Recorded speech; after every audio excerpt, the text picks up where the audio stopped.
Well, good morning. It's Tuesday morning, and Wednesday morning. Yeah, lost a day, and it's about 20 minutes after midnight. And I'm going to go to work in about an hour and a half. I'll be starting work.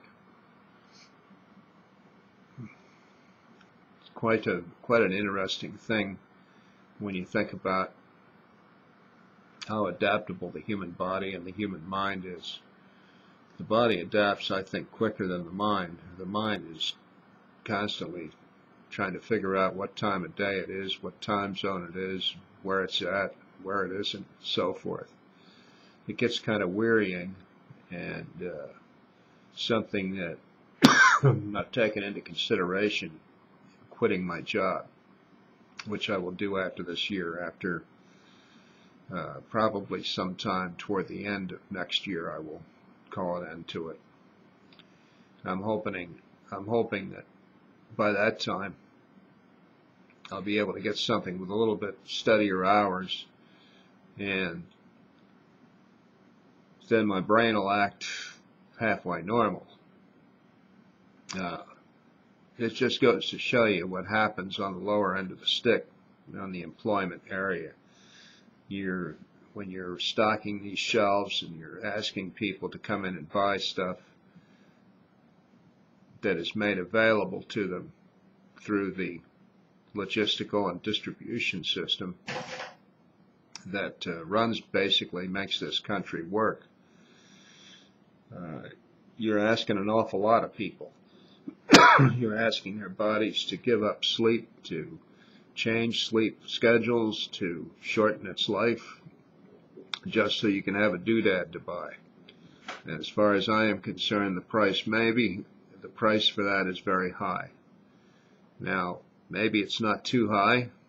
Maybe that's the way it's supposed to be. Maybe if you go back in time, you think about other societies and other cultures and what type of labor that they had. For instance, we'll say the Chinese Empire. The emperor and the empress had a huge staff to take care of them.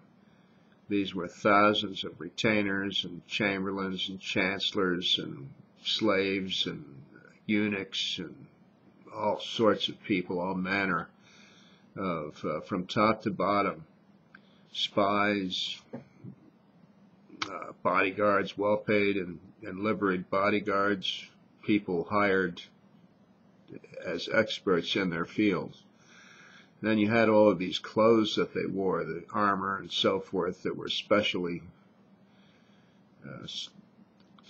manufactured for its durability and its ability to defend against attack against the weapons of the day. Let's say, for instance, in the clothes that they wore, for instance, cloaks and gold braid and different other things. Well, it takes mining. You have to mine gold. You have to mine gold, silver, copper, various other things that you need for the utilities and utensils, things of that nature that were required for the maintenance of the emperor and his family. This was a staggering cost to a country and its people, and required its people to labor hard, long hours with no end in sight. Now, that is obviously a lot tougher to do than what I go through or anybody else goes through at my job. I mean, there's a big difference between the two. I'm not required to do a tremendous amount of labor in that kind of intensity. And if I wish to get ahead, I don't have to do what the Chinese did. For instance, the Chinese had to go through a series of tests that were days long, locked up in a box, and they had to, in competition with one another. I think there was a series of 9 tests for 3 days each. And these tests over a period of time had the quality of creating emotional and mental exhaustion. But if you pass these tests, you got a good government position. You got to wear a livery, the imperial livery, or special clothes that set you apart from the rest of the people in your province. You would be what's called an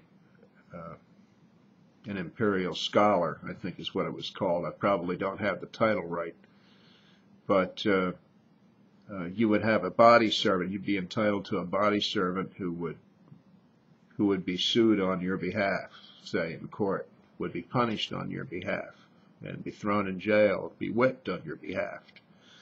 So if you did something wrong, or you had sexual congress with the wrong person, your slave would take all the punishment for it. You also had special access to the emperor, because the emperor would ask you what was going on in your province, and that gave you an awful lot of power. So naturally, you would have your own. You'd have your own bribes, you'd have your own income that you would get, and you'd have special access to opportunities for that. So that was all part of the imperial system as well.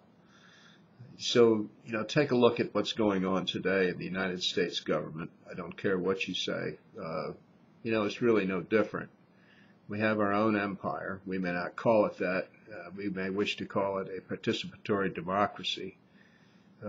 There may be a shadow of that, but to me, I think it's a matter of privilege, prizes, and bribes that are exchanged from party to party depending on who's in power. That's what they get. It's the spoils system is what we call it. In China, they called it something else.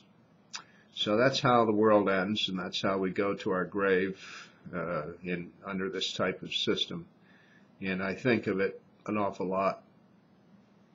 The best I can say about it is it's still an open society. You can still read what you want to. It's just that now there is legislation in place to watch what you read and pull your library records, and more intrusiveness in bugging your telephone and your internet connection and taking a look at you. It depends on what you're willing to put up with, I guess. For that, with that, I'll say a good morning, and I'll be going to work in about an hour and a half. Have a good day, all.